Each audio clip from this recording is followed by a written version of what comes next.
Alors voilà, je vais commencer par une petite présentation.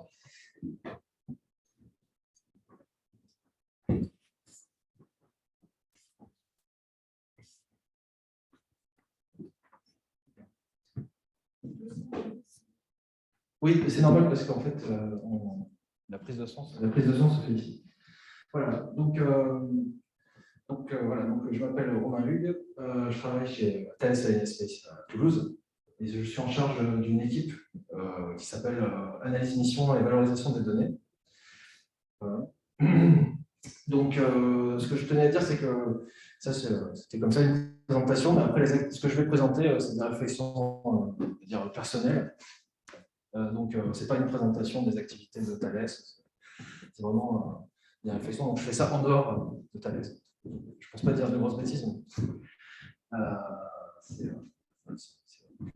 c'est des réflexions. Voilà, donc qu'est-ce que je fais de ma journée?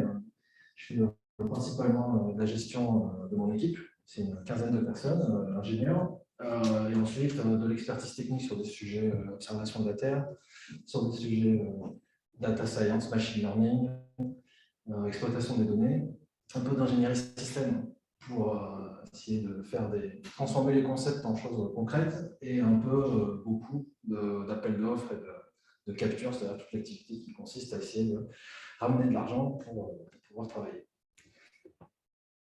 Je ne sais pas si vous avez vu le pitch de la présentation, un sujet qui me tient à cœur depuis pas mal d'années. C'est la comparaison entre les données d'observation de la Terre que nous, dans notre métier, sans doute beaucoup de gens parmi nous manipulent de façon quotidienne, et les données du web que tout le monde manipule tous les jours, tout le temps. Qu'est-ce qui est pour moi, ces deux sources de données elles ont un potentiel énorme, sauf que si on regarde ce qui se passe depuis une vingtaine d'années, le monde du web a explosé en termes d'exploitation, et le monde de l'observation de la Terre, peut-être un peu en retard. Donc on va voir dans quelle mesure. Et donc l'idée, c'est de faire un peu des comparaisons et regarder qu'est-ce qui peut expliquer ces différences qui, moi, m'ont toujours interrogé. Donc, on peut commencer par des petites comparaisons, des petits descriptifs. Donc, je ne suis pas expert en données web, et je serais très intéressé par être corrigé en séance de manière courtoise. Mais voilà, je ne suis pas expert, mais en fait, quand on réfléchit, qu'est-ce que c'est les données web? Si on inclut tout ce qu'il y a sur les pages web, les réseaux sociaux, tout ce qui va être sous forme de texte.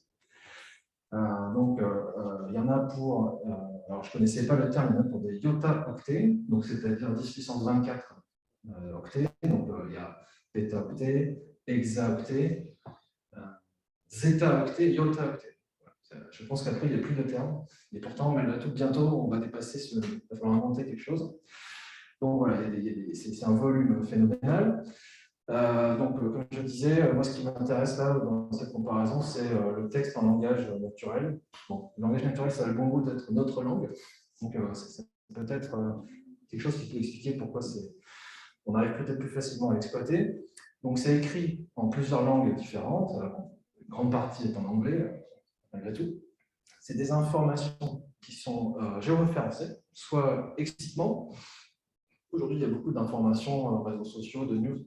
On va avoir des positions, on va avoir des infos, ou alors implicitement dans le texte, on va avoir des noms de lieux qu'on peut retrouver avec des outils comme GeoNames. Voilà. Et ensuite, en termes de forme, le web, qu'est-ce que c'est? C'est quelque chose qui est très collaboratif. Il y a des milliards et des milliards de sources de serveurs qui contiennent du contenu web et qui sont interconnectés qui partagent des protocoles. Donc, par exemple, le lien HTTP, c'est un lien à sens unique, parce qu'en fait, quand on clique sur un lien, on peut aller sur une page, mais une page, on ne sait pas forcément toutes les pages qui pointent vers elle. Donc, voilà. Donc, après, je ne prends pas en compte toutes les autres données qui sont dans le web et qui représentent un volume plus énorme, les images, le son, les vidéos YouTube, etc. Et je ne prends pas en compte non plus les données qui sont déjà bien structurées, qu'on peut retrouver dans le web sémantique, par exemple. Voilà, donc, il y a un site rigolo qui s'appelle la carte d'Internet. En fait, c'est une espèce de cartographie des galaxies avec tous les sites web et leur fréquentation. J'ai fait un focus sur le web français là, qui est en mauve. Et à côté, il y a youtube.com. Et youtube.com, c'est un peu l'équivalent de Pluton par rapport au Soleil qui est Google. Donc voilà, donc le web français, c'est une petite partie. Ensuite, les données d'observation de la Terre. Donc, celles-là, on peut les décomposer en deux catégories. La première catégorie, c'est des données scientifiques, donc, qui sont, je dirais, des mesures totalement explicites de paramètres physiques, ou des mesures qui permettent d'obtenir des paramètres physiques via des traitements, des corrections, etc., et qui vont pouvoir être intégrées directement dans des applications. Par exemple, on a des cartes de température, des cartes de qualité de l'air, du vent, etc. Donc, ces données, quelque part, elles peuvent être exploitées directement dans des applications. On a besoin d'un paramètre. Donc là, par exemple, la qualité de l'air, enfin, les mesures de dioxyde d'azote, et on va pouvoir les intégrer dans des modélisations. Et après, on a un autre type de données qui est celui qui m'intéresse le plus, là, dans le petit exposé, c'est les données images. Donc, ces données, c'est des observations qui sont principalement visibles. Il peut y avoir un peu d'infrarouge, un peu d'autres choses, mais on peut dire que c'est principalement dans le domaine visible. C'est des images qui ressemblent à peu près à ce que voit l'humain s'il était à 700 km d'altitude, à se geler et à regarder la Terre. Donc voilà, ces données, leur volume, c'est à peu près, on est à peu près à l'échelle de l'hexaoctet, c'est-à-dire à peu près 1000 pétaoctets, 1000, 2000, 3000. Ça augmente tout le temps, mais c'est peut-être pas aussi volumineux que les données du web. Qu'est-ce qu'il y a d'autre? Alors, ces données, il n'y a pas forcément une couverture, j'avais mis globale, je veux dire globale et permanente pour le moment. Aujourd'hui, il n'y a pas encore de système qui permet de. On ne peut pas observer avec une très haute résolution comme celle de cette image tous les endroits de la Terre à n'importe quel moment, peut-être d'ici 10 ans, 20 ans. Aujourd'hui, ce n'est pas trop le cas. Elles sont référencées pour la plupart, l'immense majorité, précisément, et elles sont situées dans des sources qui sont assez isolées et auxquelles on peut accéder via des index. Mais je dirais qu'il n'y a pas encore un moyen universel, un protocole universel pour accéder à toutes les données d'observation de la Terre, comme pour le web.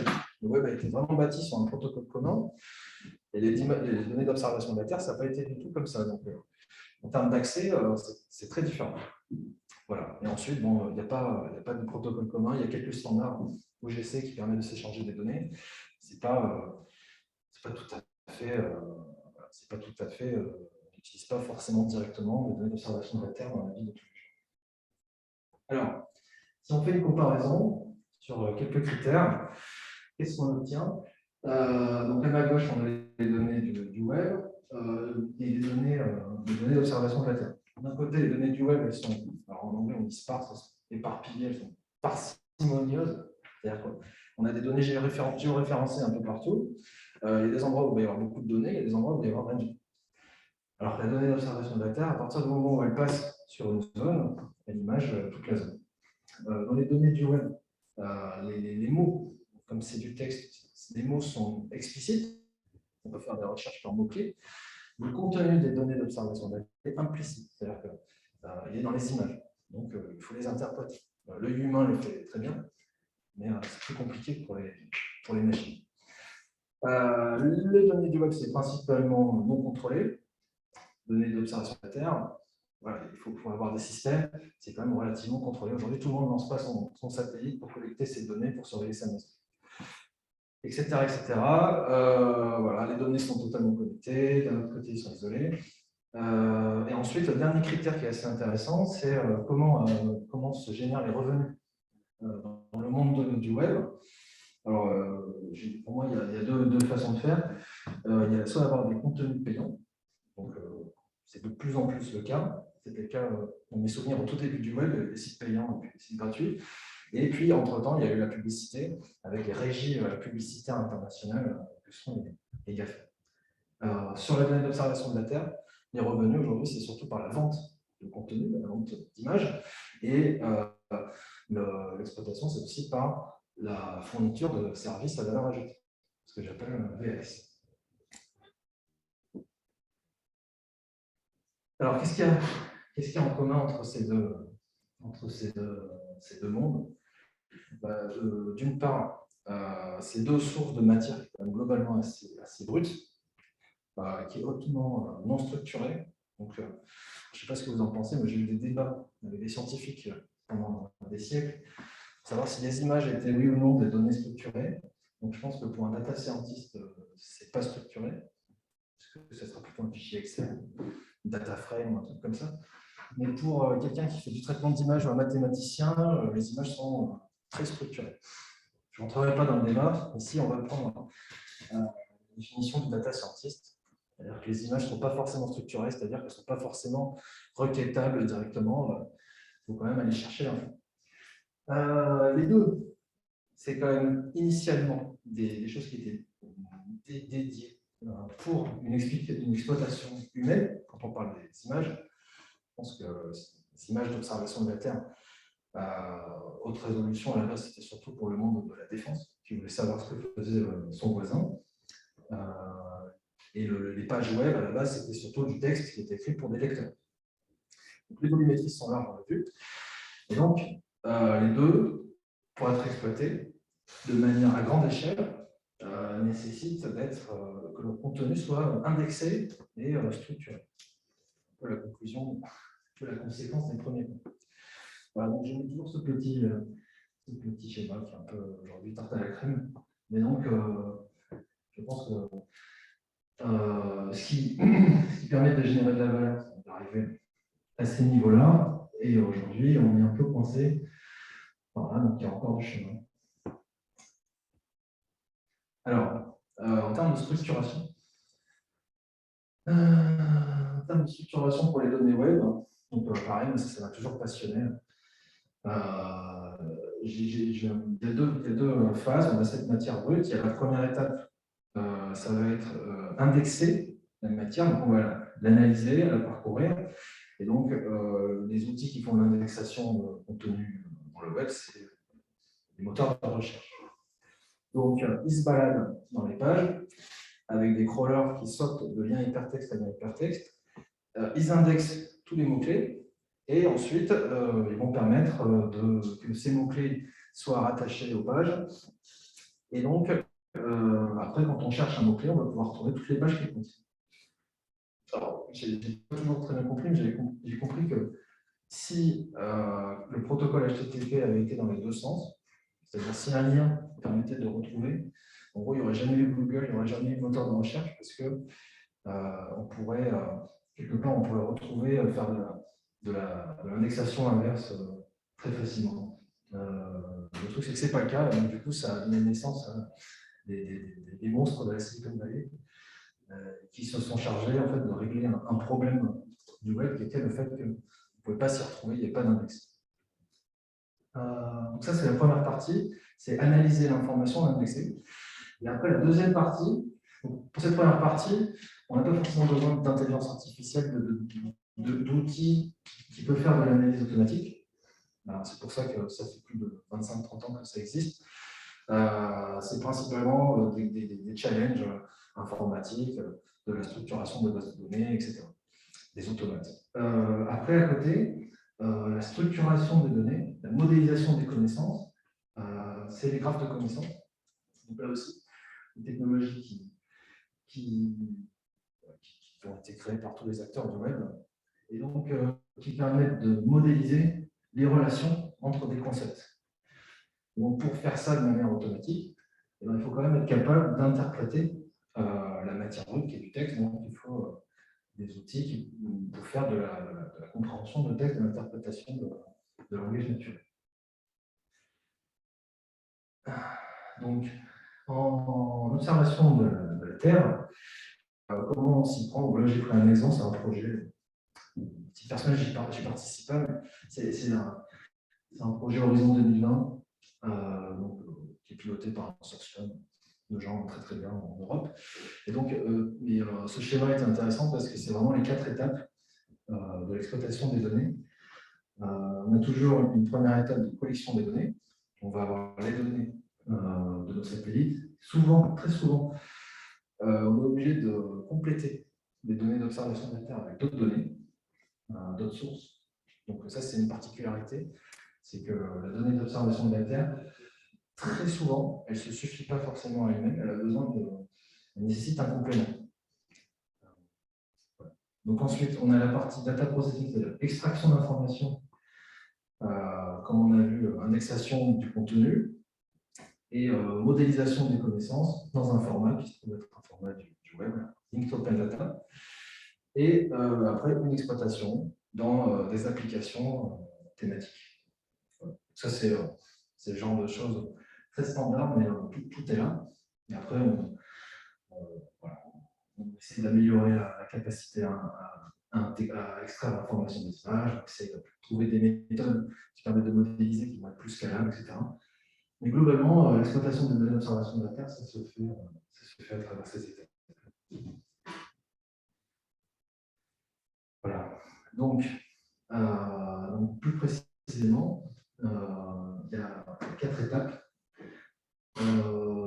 Donc, tout d'abord, la première chose à faire, c'est collecter les données à partir de plusieurs sources et les mettre sous une forme qui va pouvoir être exploitable, une forme unique. Aujourd'hui, chaque fournisseur de données a son, je ne sais pas qu'il a son standard, mais il a son serveur et il attend un peu que les applications viennent à lui. À mon avis, c'est bon. À mon avis, l'enjeu, c'est surtout que la donnée de la Terre aille aux applications qui existent déjà. Ensuite, l'extraction d'infos. Donc, on peut imaginer de la faire manuellement de manière collaborative. C'est-à-dire que les gens regardent des images, ils peuvent annoter, et puis ça va dans les bases de données, ou alors de manière automatique avec aujourd'hui des techniques d'intelligence artificielle, de machine learning, etc., qui font de la computer vision et qui permettent d'extraire des infos. La troisième étape, c'est la gestion des connaissances. Je vais utiliser les standards des autres parce que voilà, aujourd'hui, le monde du web a une avance telle sur la modélisation des connaissances, etc., que pas forcément besoin de réinventer le TIED. Et notamment, ils ont une avance sur tout ce qui va être les modélisations qui sont scalables, capables de gérer des milliards d'entrées. Voilà. Et ensuite, l'usage thématique. Donc, en termes d'un résumé intéressant, un concept que j'aurais bien aimé avoir inventé, mais ce n'est pas le cas, c'est le concept de Planet Labs qu'ils avaient présenté il y a 3-4 ans, qui s'appelait Queryable Earth. Donc, en gros, c'est transposer le concept du moteur de recherche à des bases de données d'observation de la Terre. Ça, c'était vraiment une belle ambition. On verra tout à l'heure que ce n'est pas facile, mais en termes d'objectif, c'est vraiment celui-là, c'est qu'on puisse accéder aux informations qui sont contenues dans les données que collectent les satellites, aussi simplement qu'on peut se balader sur le web et chercher des infos sur un film ou sur une entreprise ou un restaurant. Voilà, donc ils ont un peu repris. Je ne sais pas si c'est très lisible au fond. Voilà. Donc, quels sont les défis techniques, surtout techniques, mais pas que, pour que les données d'observation de la Terre deviennent les mêmes vaches à lait que les données du web et des réseaux sociaux le sont aujourd'hui pour nos amis de la Silicon Valley, tous nos amis qui travaillent dans le monde du web. Donc ça, c'est des avis purement personnels, je ne suis pas forcément les solutions. D'abord, ça serait d'unifier, d'avoir une espèce de protocole unique pour de l'accès à la donnée. C'est-à-dire qu'en fait, finalement, on puisse parcourir les données d'observation de la Terre de la même façon qu'on parcourt le web, avec des adresses IP, avec, je ne sais pas quoi, qu'on puisse se connecter. Donc aujourd'hui, j'entends souvent parler de DataCube, des choses comme ça. Oui, c'est des solutions qui ont ces objectifs-là. Après, est-ce qu'en termes de scalabilité, en termes parce que c'est pas forcément, par design, c'est pas forcément aussi génial que les protocoles du web, en fait, qui permettent d'avoir comment dire, la quantité énorme de données accessibles aussi rapidement. Donc, aujourd'hui, il n'y a pas cette infrastructure, unique, enfin, cette infrastructure distribuée qui s'appuie sur un protocole unique. En plus, voilà, il n'y a pas forcément de système, enfin, il y a des places de marché, des marketplaces, etc. Il n'y a pas forcément ce genre de système pour commercialiser ça. Donc, sans doute que cette première étape qui est très importante, elle pourra se faire le jour où les opérateurs de satellites d'observation de la Terre ont arrêté de vouloir héberger leur propre plateforme et auront quelque part se sont répartis les rôles avec un broker, c'est un courtier, qui va se charger, qui sera neutre, qui ne sera pas producteur de données et qui va peut-être se charger de la commercialisation des données. C'est pareil, réflexion 100% personnelle. Voilà, la deuxième étape, ça concerne l'indexation. Donc voilà, traitement d'image, être capable d'extraire systématiquement une énorme partie, pas l'intégralité du contenu, mais une grande partie de l'information qui est contenue dans les images. Donc pour moi, ça passe par une espèce de pierre de Rosette, là, un système qui permet de traduire automatiquement des images vers du texte, qui fait du captioning, qui permet d'interpréter, comme on peut voir sur cette image, de décrire le contenu des scènes, et donc de façon la plus exhaustive possible. Ensuite, donc là, c'est du texte en langage naturel, mais ça pourrait être aussi du texte qui serait sous forme de modélisation de connaissances, sous forme de triplé. Nous, on parle sujet, verbe, complément, mais le web sémantique, lui, il parle sujet, prédicat, objet. C'est la même chose, mais c'est juste que c'est plus facile à interpréter pour une machine. Donc, pour que de toutes nos images soient générées, comme ça, des graphes de connaissances qui seraient prêts à être exploités. Donc, c'est un peu la troisième étape. Intégrer toutes ces informations extra-décimales au reste du monde, ça, je dirais que c'est le plus important. Je crois que j'ai déjà dit 2 fois, mais je le répète, aujourd'hui, le monde de l'image d'observation de la Terre est un peu trop auto-centré, parce qu'ils font de très beaux objets, un satellite magnifique, on l'envoie avec une fusée, etc. Et en fait, ils oublient un petit peu les usages. Donc du coup, il y a énormément de choses qui ont été faites en gestion de l'information, et ceux qui fabriquent des satellites et qui les opèrent doivent avoir l'humilité d'aller vers le reste du monde et non pas d'attendre de leur plateforme qu'on vienne les voir parce que c'est trop compliqué. Il y a une énergie d'activation qui est beaucoup trop élevée par rapport à ce que ça peut être sur d'autres sources de données. Et enfin, la dernière partie, ça concerne les business models. Je ne suis pas forcément très compétent sur tous les sujets que j'ai présentés, mais je suis encore moins compétent.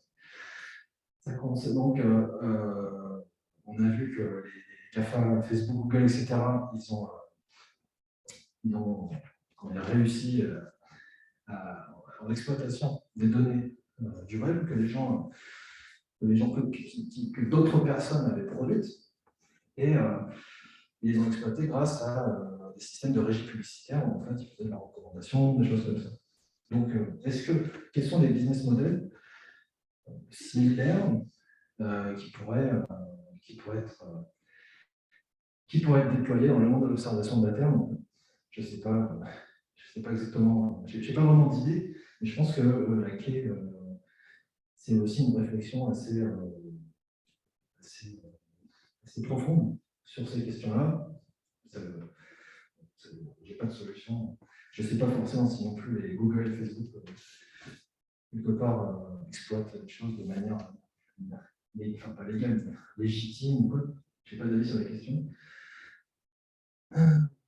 Voilà. Donc pour moi, ça, c'est les 4 défis du succès et de la révolution des données d'observation de la Terre que petit personnage attend depuis 10 ans. Et tous les ans, les commerciaux nous disent que ce sera dans un an. Et puis, tous les ans, ça recule. Hop, voilà. Donc, quelles sont les conclusions et perspectives? Donc, on voit qu'en fait, l'exploitation des données du web et des données d'observation de la Terre, il y a énormément de problématiques similaires en termes de solutions et de technologies. Il y a énormément de choses qui sont transposables d'un monde à l'autre, sauf que j'ai l'impression qu'il y a un monde qui est un peu en avance. C'est le monde des données du web, qui était peut-être, pour une raison que la donnée texte était peut-être plus facile à exploiter et à indexer que la donnée image, c'est sans doute vrai. La donnée d'observation de la Terre, elle est peut-être en panne d'un business model révolutionnaire et innovant. C'est peut-être pas aussi des tas de bonnes raisons. Je ne fais pas du tout le procès. Et voilà, la donnée, c'est quelque chose dont il faut avoir conscience, c'est que la donnée d'observation de la Terre ne se suffit pas forcément à elle-même. Enfin, je parle de la donnée image, on parle. Souvent, elle va servir de complément. Les infos qu'on va extraire vont permettre de compléter, de débiaiser d'autres données. Donc, en fait, et aujourd'hui, ce que je vois beaucoup, c'est que le monde de la donnée, le monde de l'observation de la Terre regarde surtout son univers, ses clients, etc. Il a tendance un peu à repousser le problème en dehors de sa sphère, en disant je suis tranquille. Voilà, c'est tout. Donc, je ne sais pas s'il y a du temps pour des questions. Je ne sais pas trop, mais je suis preneur de questions, remarques, etc. Et merci pour votre écoute.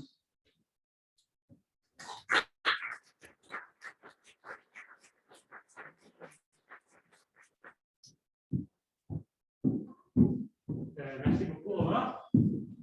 Oui, il y a le temps pour des questions. Certainement. Et sur le Zoom aussi, normalement, il y a le son maintenant. J'ai juste envoyé une question. Si les gens veulent sur le Zoom, ils mettent juste une main levée et je vous ferai signe. D'accord. Et c'est bon, on entend. On vous entend.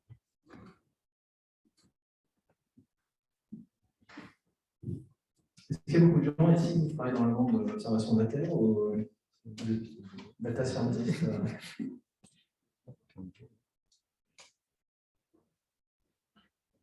En fait, cette question de business model, je dirais, c'est intéressant, surtout sur les valeurs. C'est pas une question, en fait, c'est juste. En fait, c'est que ce quatrième point qui était sur la page précédente, qu'on n'a pas forcément pu aborder. Après, effectivement, il n'y en a pas de business model direct et évident à faire, mais après, il y a différentes entreprises qui essayent de plus ou moins évoluer. Par exemple, je sais pas, Google, en fait, ils achètent les images là, pour déjà avoir cette image assez haute résolution sur Google Maps. Après, peut-être est-ce qu'il y a des pistes, par exemple, plutôt d'aller dans le B2C, par exemple, plutôt là-dessus? Est-ce que tu as une idée là-dessus? Oui. Pardon. Oui, l'enjeu aujourd'hui, c'est la donnée d'observation de la Terre, c'est quand même un historique qui est très défense.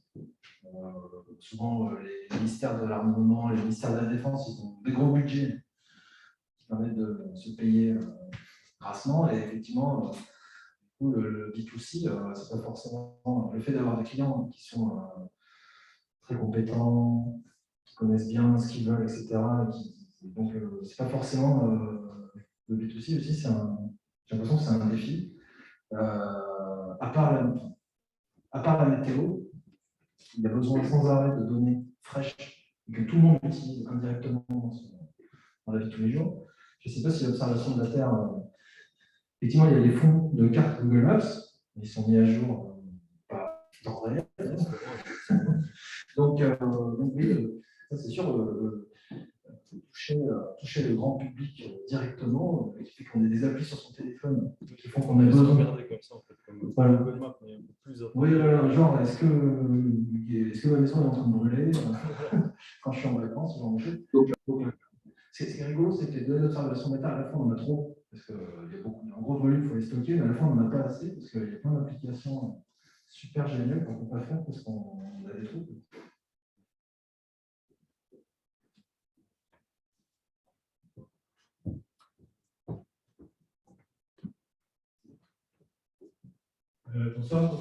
de séquence. C'est une présentation intéressante et d'un point de vue assez surprenant. Moi, ça me soulève plein de questions.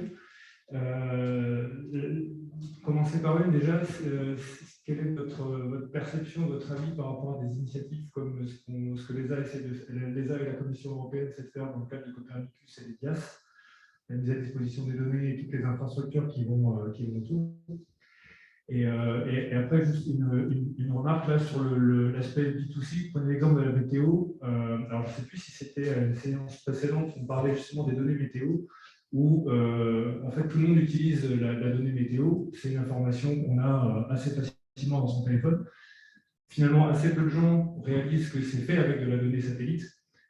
Et finalement, quand on cherche à savoir le temps qu'il va faire demain ou après-demain, le fait que ce soit des données satellites qui sont en entrée, on s'en fiche un peu. Et le paradigme, il est peut-être là sur la façon de passer au B2C et quel service on va apporter. Est-ce qu'on a besoin d'une image satellite pour voir si sa maison brûle ou pas? Je ne suis pas sûr.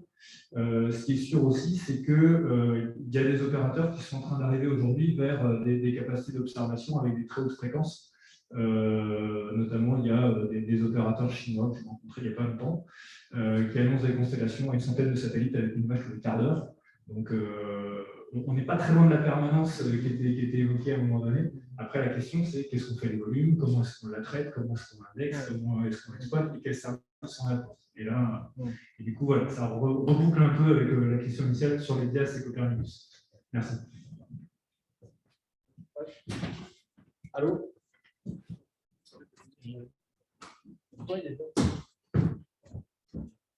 Merci.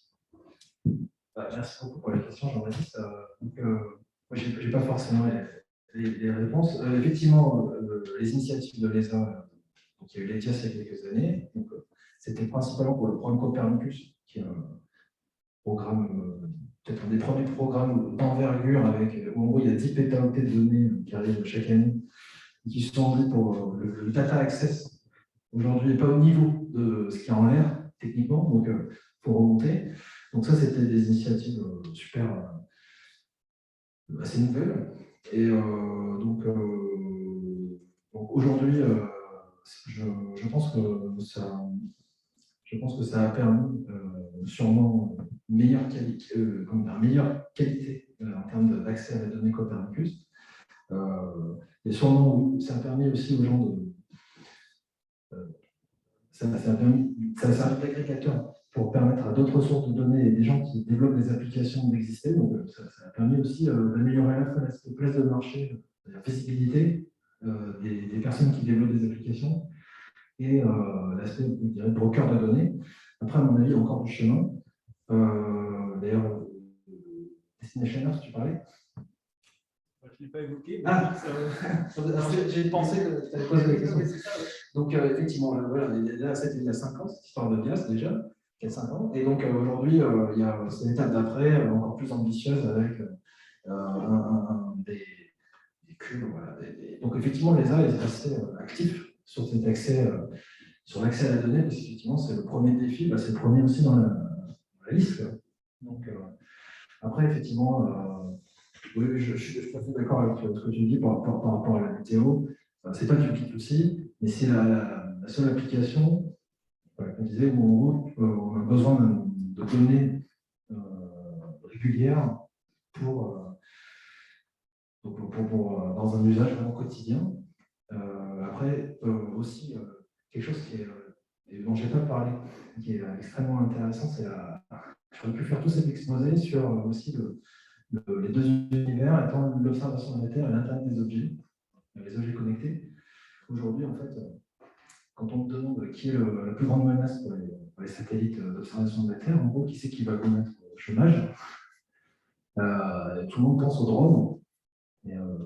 C'est peut-être vrai, je ne sais pas, mais je pense que la vraie menace pour les données d'observation de la Terre, c'est les objets connectés, parce qu'ils sont beaucoup plus scalables, avec un investissement très petit. On peut commencer à en mettre un peu partout. On peut avoir des mesures qui viennent concurrencer les mesures qu'on obtient par analyse d'image. Typiquement, il y a quelques années, c'est un peu une blague aujourd'hui, mais c'était quelqu'un qui avait un super projet de détecter les embouteillages en temps réel dans les villes, avec un système satellite géostationnaire, avec un panneau sol de 30 cm qui faisait des images toutes les 30 secondes. Et donc, après, dans ces images, on détectait des voitures, etc. Et puis, bon, ça coûtait, je sais pas, 1 milliard d'euros.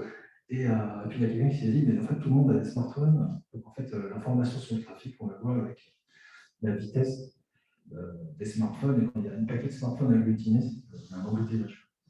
Donc, je dirais que ce n'est pas une menace, mais il y a beaucoup d'applications B2C, pour le coup, de la vie quotidienne, qui sont sûrement qui sont fournis par nos smartphones, qui nous équipent tous, et certains objets connectés, et que les satellites pourraient les donner, mais à un coût tellement plus élevé. Donc l'équation financière pour les applications civiles, elle est rendue compliquée par la digitalisation, que voilà, le reste du monde n'attend pas que les satellites fournissent des données, et donc il faut faire avec. C'est pour ça que, à mon avis, la donnée satellite doit plutôt se mettre au service des applications, et non pas l'inverse. Parce qu'effectivement, si on attend. Après, malgré tout, il y a quand même des systèmes. Voilà, il y a plein de projets avec du monitoring permanent, avec un pas au sol et tout. Donc, ça c'est génial. Ça va sûrement être un enabler pour créer des applications qu'on ne soupçonne pas. Mais en parallèle de ça, il y a d'autres systèmes qui court-circuitent certaines applications auxquelles on pourrait penser il y a quelques années.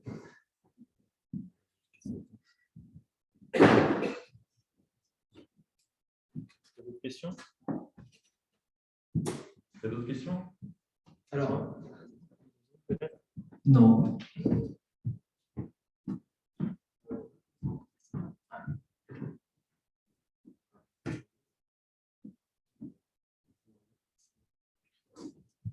Oui, c'était juste plus vis-à-vis du bruit qu'on peut avoir dans une image et qui en fait, au niveau de qualité que tu as sur ce bruit, on va dire que là, le produit ne pourra pas être exploité de la même façon. D'une part, on a un problème sur quand tu parles de traduction d'un texte, il bien beau savoir que c'est un champ, finalement, savoir que c'est un champ, on comprend comment, on va savoir ce que c'est, je suis plus sûr, on va savoir s'il va appuyer, on va dire, pour retourner en tomber, s'il y a des problèmes de production, etc. Et donc, même pour un client qui est capable de faire cette analyse-là, c'est le site de la connaissance qui est pour faire, c'est déjà en marque niche, mais surtout, il faut que la donnée elle soit suffisamment encadrée pour pouvoir le faire. Ouais. Ah ouais, c'est sûr. Enfin, en disant que quand on dit B2C, je vois. Excusez-moi, je sens que les tout vie. Alors, donc, oui, non, tout à fait. Quand on dit B2C, il y a très peu d'applications en fait, où monsieur tout le monde sur son PC ou sur son smartphone va exploiter directement le pixel. Ça, on est absolument d'accord. Et heureusement, il y a tout un écosystème qui existe et qui va continuer d'exister. Mais bien sûr, en fait, c'est plutôt. La question, ce n'est pas vraiment B2C, c'est quelles sont les informations qu'on utilise dans la vie de tous les jours et qui sont dérivées des données d'observation de data. Donc, effectivement, et là, il y a beaucoup de choses, la cartographie, évidemment, les fonds de cartes. Si on se focalise sur vraiment l'exploitation de la donnée image, il y a quand même. C'est sur la question de l'observabilité. On peut observer des choses, on peut se faire biaiser. En fait, le satellite d'observation de la Terre, il fonctionne sur une plage qui est assez réduite, c'est-à-dire il faut que les choses soient visibles, mais qu'elles ne soient pas forcément déclarées. C'est intéressant parce que si moi je suis dans ma voiture et que, par exemple, des bateaux, s'ils envoient un AIS, s'ils envoient leur présence, bon, on sait qu'ils sont là. Donc en fait, quelque part, aujourd'hui, les objets connectés déclarent de plus en plus de choses, d'informations sur ce qui se passe au sol. Et quand on rentre dans des univers, dans des mondes un peu critiques, les gens planquent en fait. C'est-à-dire qu'on est très content de détecter les avions, d'avoir les avions, mais si on met une bâche par-dessus, on ne peut plus. Donc, on va dire il y a l'infrarouge, mais voilà. Donc, en fait, c'est une plage d'utilité des données d'observation de data qui est réduite. Alors, des fois, elle bouge, quoi. Donc, je ne sais pas ce que demain nous réserve. Puis en plus, dans tous les systèmes scientifiques, là, quelque part, la question se pose. C'est vrai que moi, je fais un focus sur les images parce que c'est encore un point qui est techniquement complexe. Voilà. Merci beaucoup, en tout cas, pour l'écoute et les questions. Je vais laisser la place. Sauf s'il y a d'autres questions. S'il y a pas d'autres questions, on va passer sur la suite. Et on va remercier encore une fois donc, le présentateur, Romain.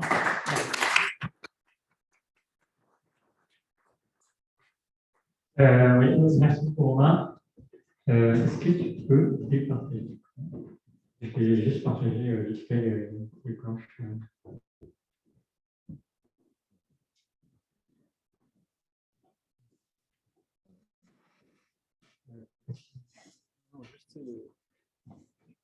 Ouais, je coupe le.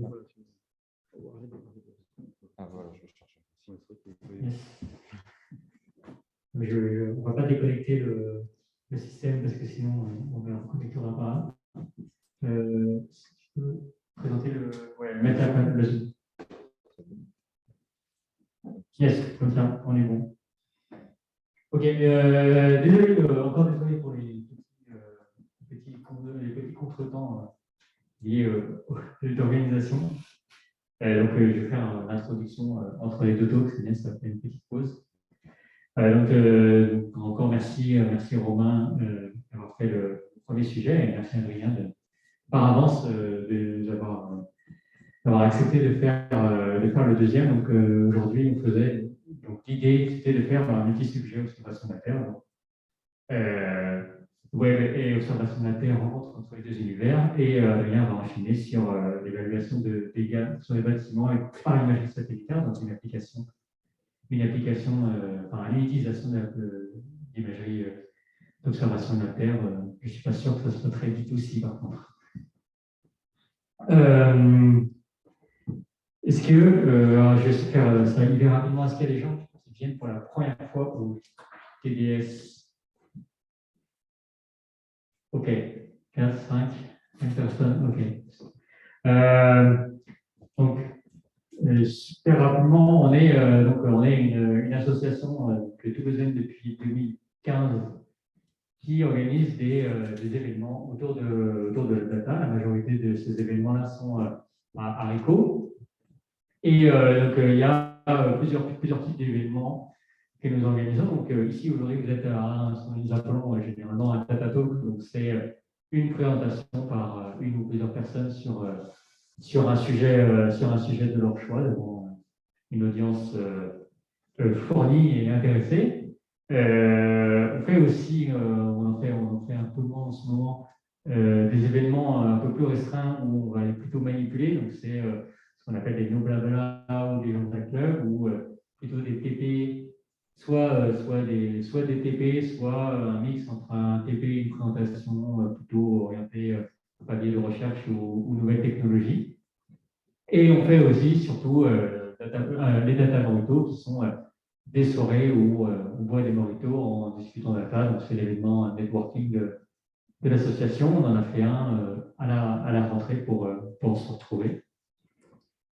Donc l'équipe organisatrice de Toulouse Data Science, aujourd'hui sont présents donc, François et Victor. Ici, François au fond et Victor ici. Samien a eu un empêchement de dernière minute, n'a pas pu se joindre à nous. Et moi, c'est Florian. On a un super site web où vous pouvez retrouver nos événements. Vous pouvez aussi proposer un sujet si vous avez des idées. Et on a un Slack, surtout n'hésitez pas. Vous pouvez retrouver le lien du Slack sur le site web et on essaie de l'animer. Donc si jamais vous avez envie de contacter des Toulousains qui bossent dans la data, il y a pas mal de questions sur le freelance, sur le deep learning, généralement c'est le sujet le plus actif en ce moment. Donc pour cette année, c'est le deuxième meet-up que l'on fait depuis, on a fait 1 an et demi de meet-up en distanciel. Là, on essaie de reprendre. Donc l'idée pour cette année, c'est une version hybride. Donc là, vous avez vu la configuration de la salle. Donc, pour ceux qui étaient venus il y a 2 ans, qui est un petit peu plus espacée que les fois d'avant. Et pour ceux qui sont sur Zoom, ils et elles peuvent constater qu'on fait un meet-up un peu hybride avec les désagréments que ça peut causer niveau prise son. Et surtout, on a sondé la communauté. Et ce qui ressort, c'est qu'il y a vraiment, vous avez, il y a un public on est de très nombreux horizons, avec des métiers, des considérations différentes. Il y a des étudiants, il y a des gens très expérimentés, il y a des gens en reconversion, il y a des thésards. C'est vraiment très, très varié. Donc, on a des difficultés à pas faire de yo-yo dans les sujets de talk, où avant, on pouvait passer de l'apprentissage par renforcement à une présentation de data engineering.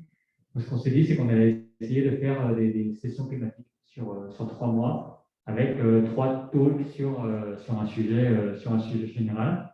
Enfin, sur un même sujet, sur une même thématique, sur une même technologie, sur un même métier, choses comme ça.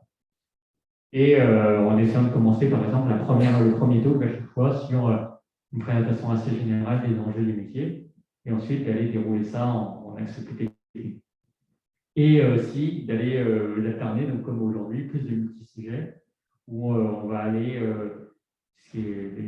l'exemple aujourd'hui, c'est du contexte, des enjeux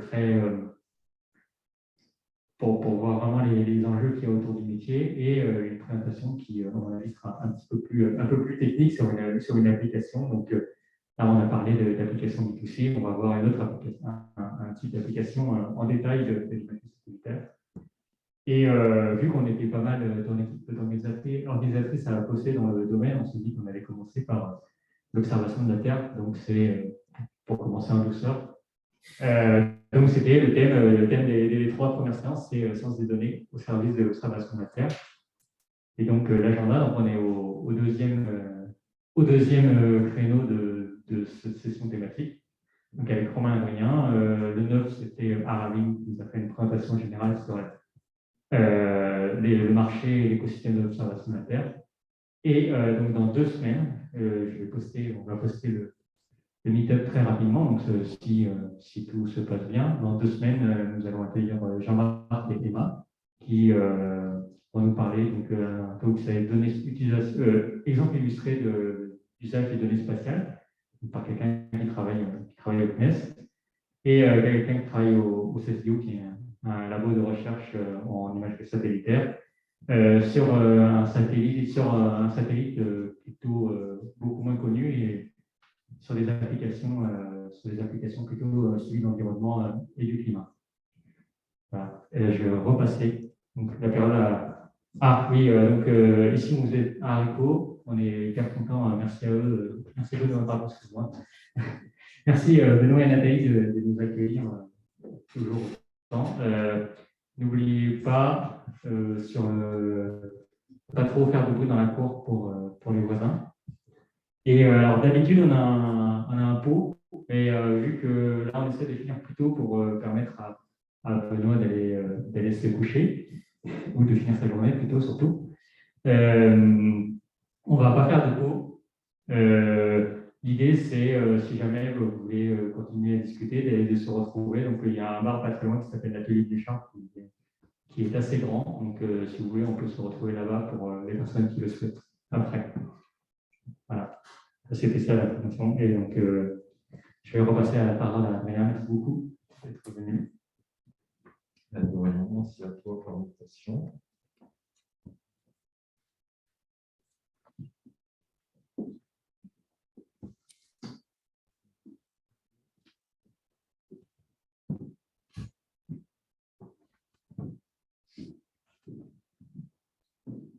Voilà, donc ça doit aller.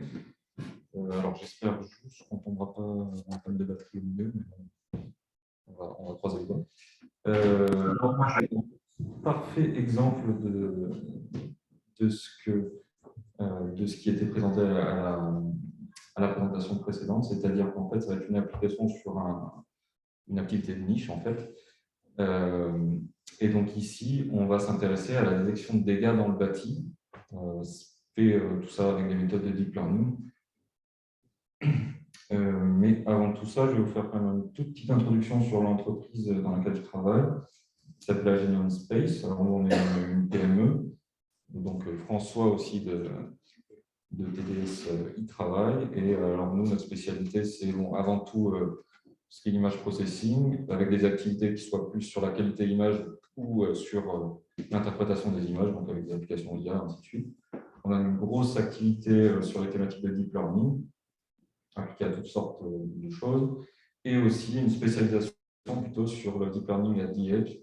Donc, c'est porter des algorithmes de deep learning sur du matériel embarqué, type FPGA notamment, avec toutes les problématiques que cela amène, donc de simplification de réseau, quantification et portage. Voilà pour la petite introduction. Maintenant, sur la présentation que je vous fais aujourd'hui. Donc, en fait, ce que je vais vous montrer, c'est un travail qui a été réalisé au sein d'Agenion dans le cadre d'une R&T financée par le CNES. Et donc, on a séparé le travail de cette R&T en deux parties. Dans un premier temps, on a travaillé sur la problématique de cartographie du bâti. Donc, on dispose d'images satellites à haute résolution et on veut arriver à détecter les zones de bâti. Et dans un second temps, on s'intéresse vraiment à l'application cible, qui est de détecter et d'évaluer le niveau de dégâts dans le bâti suite à une catastrophe naturelle. Tout ça, ça s'inscrit dans un but à long terme du CNES, qui est d'utiliser ce genre de méthode dans le cadre de la charte pour la gestion de crise. Donc, en fait, suite à une catastrophe naturelle, le CNES peut être amené à produire rapidement de la donnée, soit images, mais aussi à plus haut niveau, donc des cartographies, par exemple, pour aider à l'organisation des secours et à la... Voilà. Donc, je vais continuer. Donc, tout d'abord, je vais vous parler un petit peu des données qui ont été utilisées dans l'étude. On s'est principalement intéressé à une base de données qui s'appelle XView2, donc qui est sortie inopinément au début de nos travaux, qui était parfaitement dans le cadre de ce qu'on voulait faire.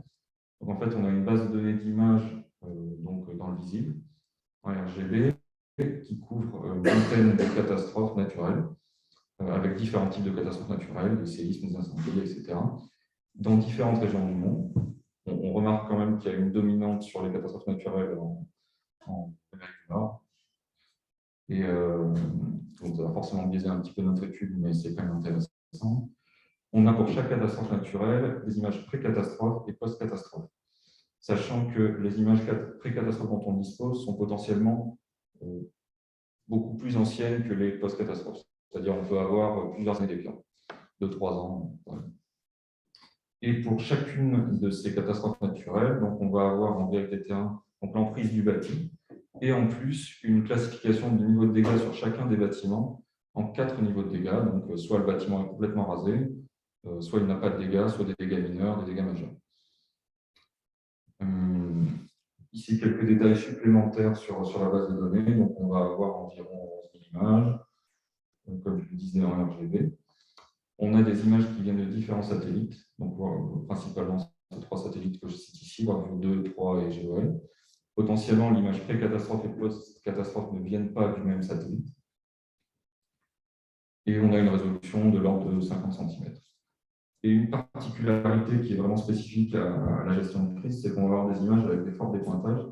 En fait, c'est spécifique à ce type d'activité parce que pour avoir des images le plus rapidement possible sur des zones où il y a une catastrophe naturelle, on va utiliser les satellites souvent dans leur maximum de dépointage, et donc on va observer en fait la scène avec un angle très élevé, alors que dans les images pré-catastrophes, on va plutôt être en général proche d'une acquisition nadir, du moins en moyenne. On voit aussi ici, c'est toujours intéressant de voir la répartition des classes d'intérêt du problème. Donc ici, on voit en termes de nombre de bâtiments les niveaux de dégâts qui sont observés sur les bâtiments. Donc on a une majorité de bâtiments pour lesquels on ne va pas avoir de dégâts, et sinon les classes de dégâts vont être représentées de manière à peu près équivalente. Donc voilà pour les données. Maintenant, je vais m'intéresser au premier problème dont je vous parlais, donc la détection du bâti. Vous voyez là un petit zoom sur une des images du dataset. Donc là, on le voit sur une banlieue américaine, mais on va avoir des bâtis très différents suivant les régions du monde. Par exemple, à Mexico, on va être sur une ville très dense avec des petits bâtiments, alors qu'ici, on va avoir des bâtiments très séparés et bien simples à séparer, on va dire, à découper du fond. Pour traiter ce problème de segmentation de bâti, en fait, on a utilisé des réseaux de segmentation type UNET, qui sont maintenant, je pense, qui sont les réseaux les plus courants pour résoudre ce type de problème. Donc, un réseau type UNET, c'est quoi? C'est un réseau de neurones qui est fait en deux parties, qu'on appelle donc, encodeur et décodeur. Dans la partie encodeur, en fait, on va essayer d'extraire des features descriptifs de notre image en réduisant séquentiellement la résolution de l'image. Donc, potentiellement, en avançant dans le réseau, on va avoir des features qui vont être de plus en plus haut niveau, ou du moins de plus en plus difficiles à interpréter. Et ensuite, on va décoder l'information en réaugmentant graduellement la résolution et en réinjectant l'information à la résolution spatiale équivalente qui vient de la partie encodeur. Cette architecture, elle est générique et en fait, on peut utiliser beaucoup d'architectures d'encodeurs que l'on veut, en particulier pour faire notre segmentation. Au cours de l'étude, on en a essayé plusieurs pour comparer un peu les résultats. Notamment, on a travaillé avec des réseaux EfficientNet, mais aussi des ResNet et MobileNet, qui sont des réseaux performants, on va dire, d'état de l'art des dernières années. Et juste pour préciser un peu pour ceux qui n'ont pas l'habitude de ce genre de problématique, en fait, le résultat du réseau, ça va être donc de labelliser chaque pixel de l'image qu'on a en entrée. Pour chaque pixel de l'image, on va labelliser le pixel comme appartenant, oui ou non, à un bâtiment. Quelques précisions donc, sur la manière dont on a fait les entraînements et un peu sur les spécificités des différents encodeurs qu'on a testés. Je ne vais peut-être pas m'étendre sur les détails, je ne sais pas si ça intéresse tout le monde, mais donc en termes d'optimisation pendant l'entraînement de notre réseau, on utilise un stochastic gradient descent avec une accélération d'Esterov et on utilise de l'accumulation. Donc, on va accumuler les gradients sur plusieurs batchs avant d'appliquer une mise à jour. Ça, c'est une astuce numérique quand on n'a pas assez de RAM dans cette pratique, on va dire. Et on a aussi une politique variable de learning rate et on va appliquer toutes les astuces d'augmentation classiques sur les images en entrée, donc en appliquant des zooms, des rotations, ainsi de suite, pour augmenter, pour présenter au réseau des images plus différentes pour qu'il y ait plus de variabilité. Dans les différents encodeurs qu'on a utilisés, donc ici j'ai mis quelques caractéristiques. Ce qu'on voit globalement, c'est qu'il y a des encodeurs qui sont plus ou moins gros. On a testé des petits et des plus gros. On a des encodeurs qui vont être plus ou moins profonds. En fait, dans la famille MobileNet, donc c'est plutôt des réseaux qui ont été faits pour être légers et rapides. EfficientNet, c'est un peu la même philosophie, mais en fait, les papiers qui introduisent ces architectures proposent des méthodes pour scaler la taille du réseau, donc en augmentant la répétition des blocs, des feature maps, et ainsi de suite. Donc en fait, on a toute une famille EfficientNet sur laquelle on peut jouer pour tester différentes tailles d'encodeurs. Donc on en a pris une très légère et une un peu plus grosse, pour comparer. Et enfin, on a testé un ResNet, donc un gros réseau profond classique. Bon, je vais directement plonger. Là, je vais vous donner quelques chiffres et puis après, on verra des images qui sont peut-être un peu plus parlantes. Mais ce qu'on a vu dans nos résultats, c'est qu'on avait des bons résultats en fait, avec les encodeurs EfficientNet. On s'en surprise quand il est un peu plus gros, il performe un peu mieux. mais bon, c'est quand même intéressant aussi de constater qu'en utilisant un réseau plus light, on a quand même des performances qui ne se dégradent pas beaucoup. Donc ça peut potentiellement être intéressant quand on peut avoir des contraintes, par exemple, si on veut porter un algorithme sur du matériel, alors on a besoin d'architecture légère. Donc suivant le contexte, ça peut éventuellement être intéressant. Voilà, je vais passer assez vite là-dessus. Je pense si vous voulez discuter des résultats numériques, on en parlera. Mais je vais vous parler des petites astuces et des petites choses qu'on a mis en place pour améliorer nos résultats. Notamment, donc une chose, bon, ce n'est pas nous qui l'avons inventé, mais on l'a testé. C'est quelque chose une astuce simple à mettre en place quand on n'a pas de contrainte de temps réel particulier. C'est donc faire ce qu'on appelle du test time augmentation. Donc c'est classique d'utiliser l'augmentation pendant l'entraînement des réseaux. Ceux qui ont déjà entraîné un réseau normalement sont familiers avec ça. Donc on fait des déformations sur l'image pour présenter plus de variabilité en entrée du réseau. Mais on peut aussi faire ça au moment de l'inférence. Et en fait, l'astuce, c'est donc de présenter la même image, mais modifiée plusieurs fois au réseau, pour qu'il fasse des prédictions qui vont être finalement légèrement différentes. Et au final, on va moyenner le résultat obtenu pour chacune des variations de cette image, dans l'idée d'obtenir un résultat plus robuste. En particulier, si on fait juste des rotations ou des clips, on sait que là, on observe une image satellite, que le résultat, normalement, devrait être le même, quelle que soit l'orientation de l'image. Enfin, du moins, dans notre cas, de segmentation de type.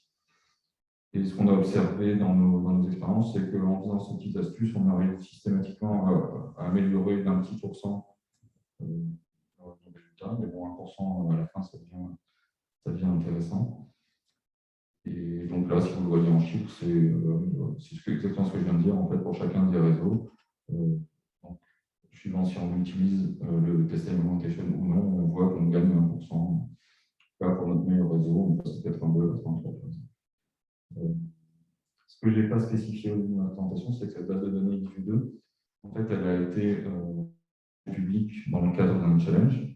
Et donc, on a eu la chance de pouvoir comparer nos résultats à ceux obtenus lors du challenge. Et ce qu'on voit, c'est qu'avec ce petit astuce et en utilisant un réseau approprié, on va dire, on arrive déjà à des résultats qui sont seulement 3% en dessous des meilleurs résultats du challenge, sachant que nous, on n'a utilisé qu'un seul réseau et que ceux qui sont familiers des challenges Kaggle savent que généralement, ceux qui remportent les concours sont des gens qui ont utilisé une vingtaine de réseaux en moyennant leurs résultats, donc c'est souvent très gourmand et très coûteux en temps. Et là, c'est typiquement ce qui avait été fait sur IDVIEW2, donc on peut aller voir les gagnants du challenge.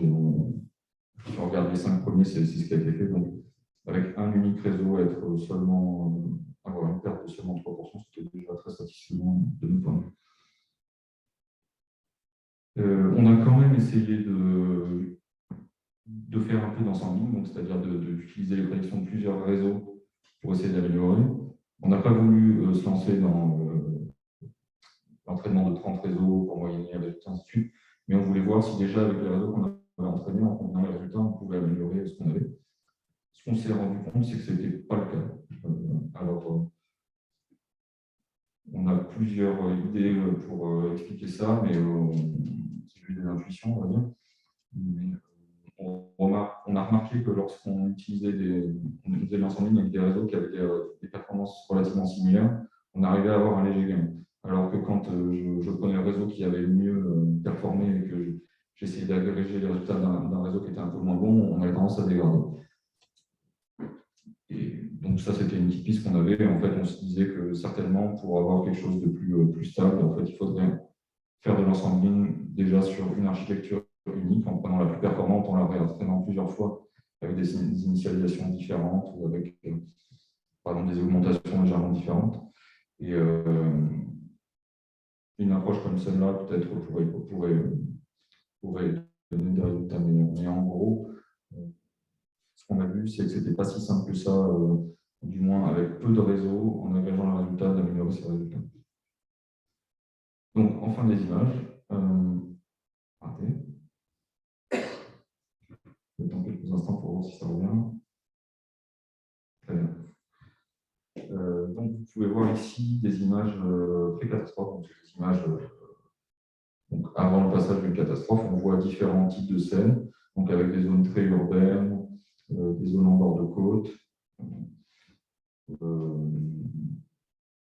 Voilà. Et donc, on va pouvoir voir ici la vérité terrain associée qui avait été fournie avec la base de données.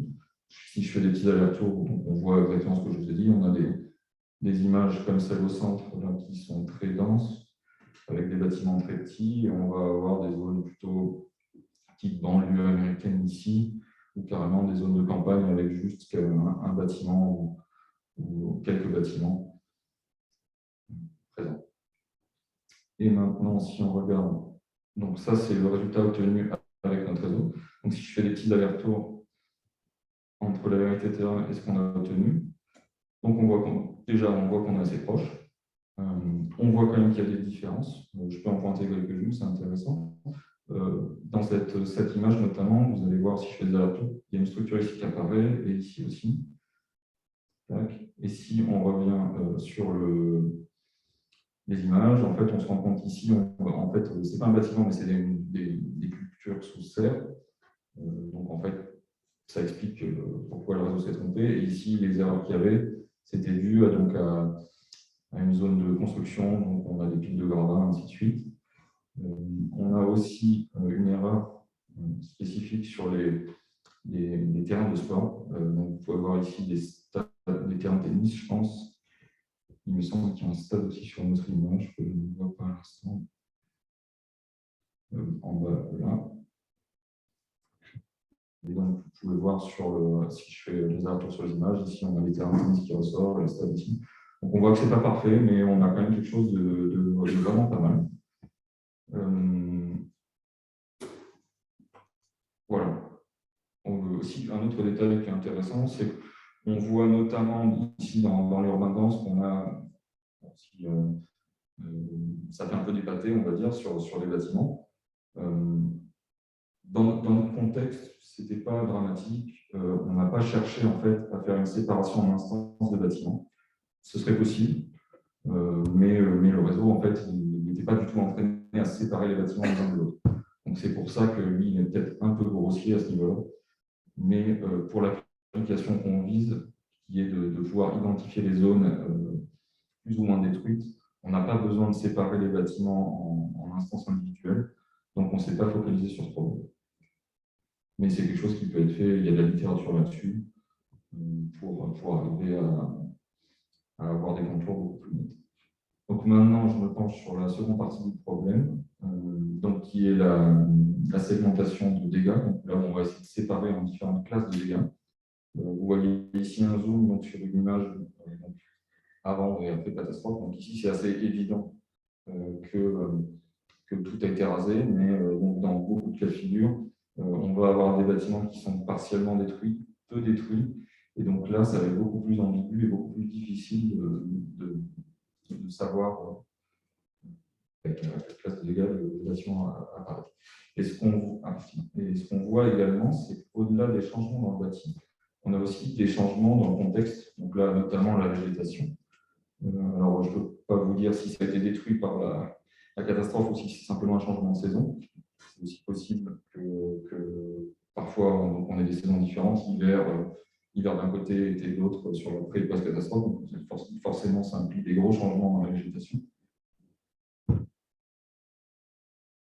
Voilà, donc j'enchaîne. Et la méthode qu'on a choisi d'utiliser pour faire cette détection, cette segmentation en type de dégâts, donc c'est une méthode qui nous permet d'exploiter à la fois l'image pré-catastrophe et post-catastrophe.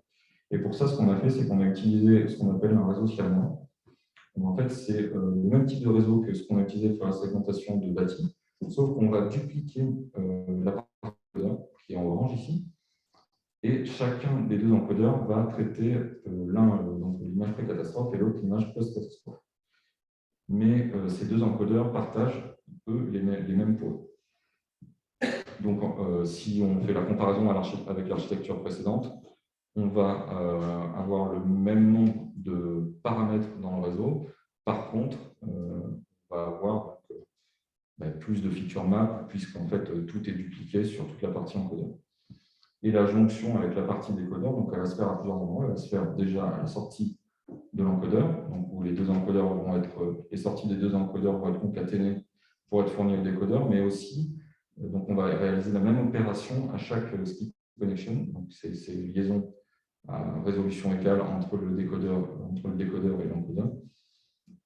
Sachant que quand on a fait un peu l'étude de la littérature, il y a des gens qui utilisent des réseaux siamois qui, eux, opèrent une jonction beaucoup plus tardive, directement avant la dernière couche du décodeur. En termes de résultats, il n'y avait pas des grosses différences qui apparaissaient dans la littérature, mais nous, on a considéré que c'était potentiellement plus intéressant de mélanger plus en amont les informations venant des deux images.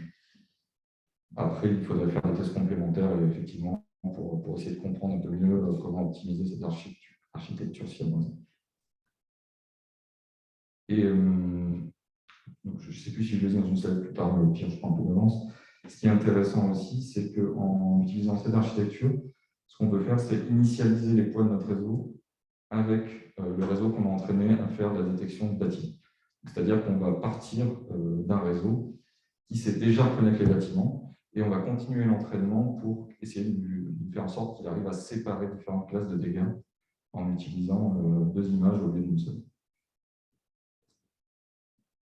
Donc ici, je fais un petit rappel sur les 4 classes de dégâts qu'on va considérer, sachant qu'évidemment, il y a une classe supplémentaire qui représente le fond. Donc en fait, on a un problème à 5 classes. Et donc, quand on entraîne un réseau ayant la même architecture que celui qui a eu le meilleur résultat sur le problème de segmentation du bâti, on voit déjà des choses. On voit qu'on a des bons résultats sur les 2 classes extrêmes.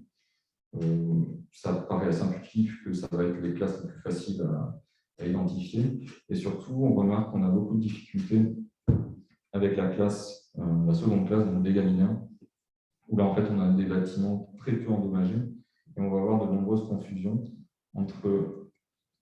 surtout entre les 2 classes dégâts mineurs et dégâts majeurs, mais aussi avec des dégâts mineurs qui vont être identifiés comme sans aucun dégât.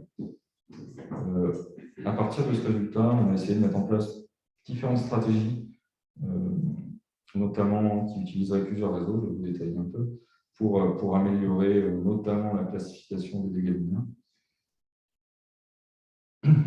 Mais d'abord, je vais vous montrer rapidement ce que ça donne sur les prédictions. Donc, j'ai repris ici les mêmes images que je vous montrais précédemment.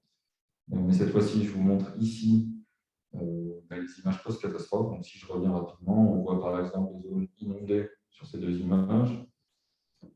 On voit des bords de côte qui ont changé, notamment, je crois, sur cette image. Donc, on a un recul de la côte. Ah.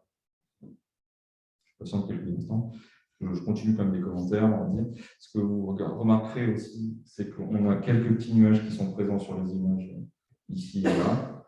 Donc évidemment, là, on ne pourra rien faire sur les bâtiments qui sont en dessous de l'image. Donc, je reprends une jambe. Je disais là qu'on a un recul de la côte sur cette image, donc une catastrophe de tsunami. On a aussi des grandes zones brûlées. Je fais des petites pauses quand la présentation s'arrête.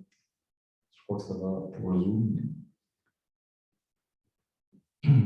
Ça m'a coupé un peu dans mon élan, mais je vais continuer. Donc ici, vous avez d'abord les résultats de notre réseau et les résultats des lattes éteintes. Donc, je vous montre d'abord la comparaison entre les deux, après on reviendra sur les images. Chaque couleur représente une classe, évidemment. Quand on fait des petits allers-retours, donc on voit qu'il y a beaucoup de similarités. On voit qu'il y a aussi des zones de différence. C'est intéressant de les regarder. Donc, en particulier sur cette image et sur celle-là.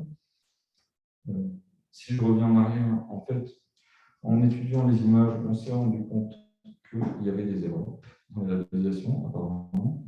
On le voit assez bien d'ailleurs, rien qu'à la couleur. Donc, si vous regardez cette zone ici, je sais que ce n'est pas très zoomé, mais on le voit. Donc, on voit des bâtiments avec des toitures en couleur rougeâtre ou gris foncé. Et ici, quand on passe à l'image suivante, on a bien beaucoup de suspense dans cette image. On voit que On distingue ici en fait des piles de Gotha. C'est très clairement une zone qui a été détruite complètement. Ici, c'est pareil. On a l'impression que sur la côte, la zone qui était bâtie a été détruite. Donc, on a tendance quand même à dire que notre prédiction permet parfois de corriger des erreurs de labellisation. Après, ce n'est pas parfait non plus. Dans la zone, par exemple, ici où on a des dégâts mineurs, je pense que c'est très difficile d'arriver à distinguer quelques bâtiments intacts au milieu des bâtiments très légèrement détruits. Mais bon, ça paraît une erreur relativement raisonnable.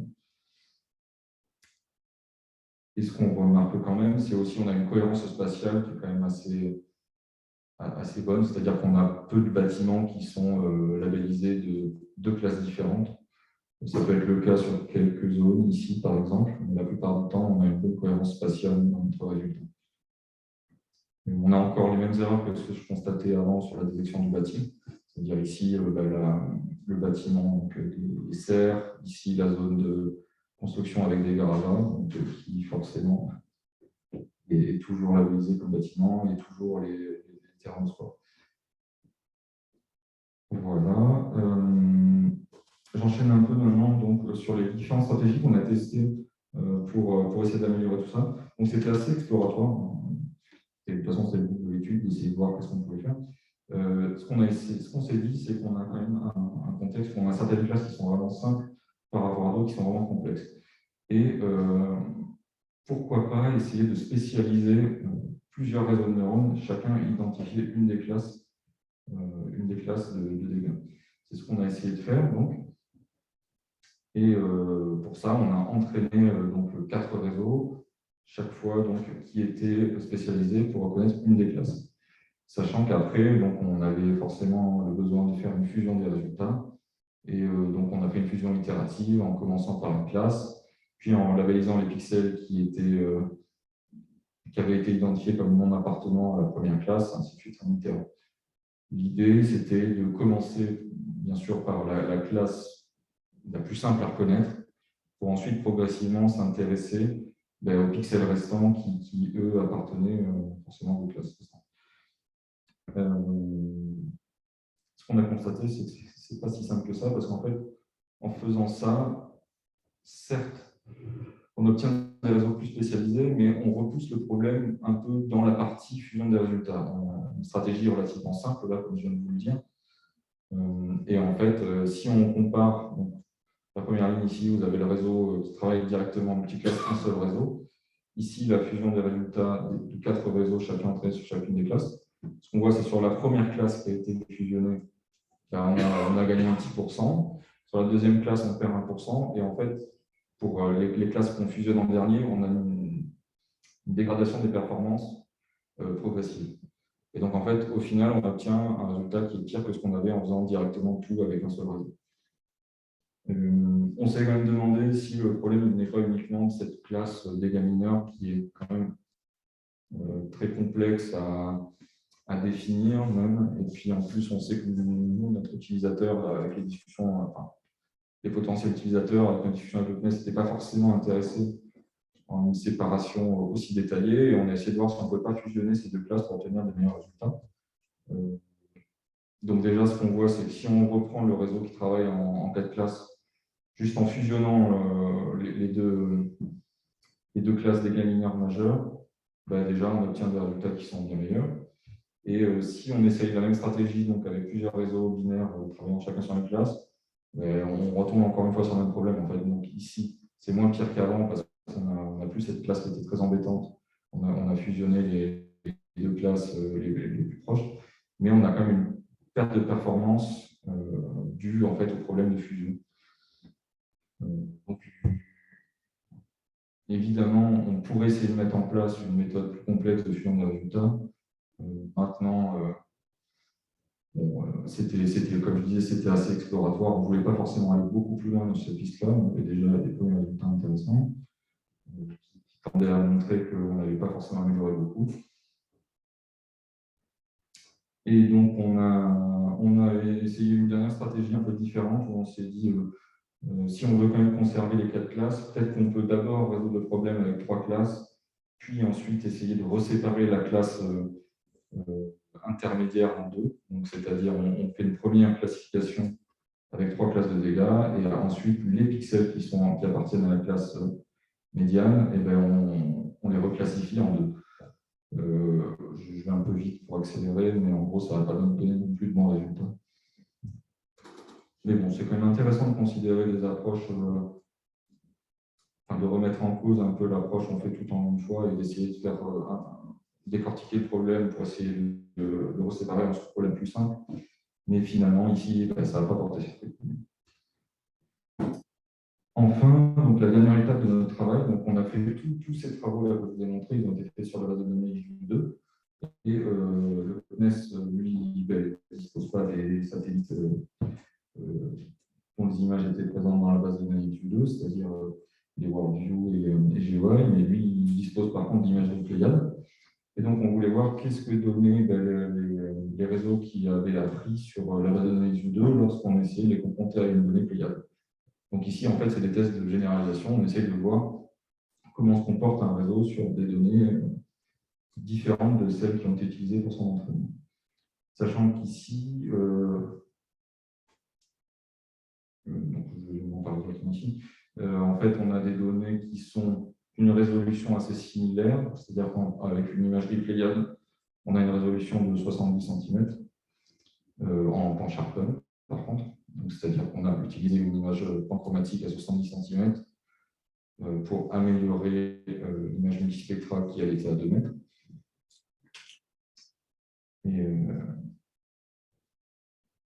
Et donc, on s'est intéressé à un cas de figure qui est donc un ouragan sur l'île d'Haïti en 2016. Donc, le CNES nous a fourni 2 images, une image pré-catastrophe et une image post-catastrophe. Donc, on a une grande zone quand même, et on voit aussi on voit les effets de l'ouragan, notamment sur la mer, ici avec beaucoup de débris charriés par la mer. Et ce qui était intéressant, c'est que toute cette donnée, elle avait été labellisée manuellement par le CERTIC, il me semble. Et donc, on a pu comparer le résultat de notre réseau avec la labellisation manuelle du CERTIC. Donc, on a commencé déjà par essayer d'utiliser le réseau de détection de bâtis. Je vais vous montrer donc, les résultats sur 2 images. Donc, j'ai fait un zoom d'abord sur une image plutôt côté rural et un zoom plutôt sur une image en urbain un peu plus dense. Ce qu'on voit donc à droite, c'est la carte de probabilité en sortie du réseau. C'est-à-dire que normalement, pour obtenir une carte de segmentation, on applique un seuillage sur cette carte. Donc, quand la probabilité est plus élevée que ce soit et au-dessus de 50%, que ce soit un bâtiment classique comme bâtiment, et inversement. Et ce qu'on s'est rendu compte, c'est qu'en fait, en appliquant notre réseau sur une donnée Pléiade qui était légèrement différente de celle d'entraînement, ce qui se passait, c'est qu'on avait une baisse de la confiance du réseau dans sa prédiction. Et donc, en fait, si on fait un seuillage ici, avec une probabilité à 50% d'appartenir ou non à un bâtiment, on a une prédiction assez mauvaise, on va dire, avec peu de bâtiments détectés.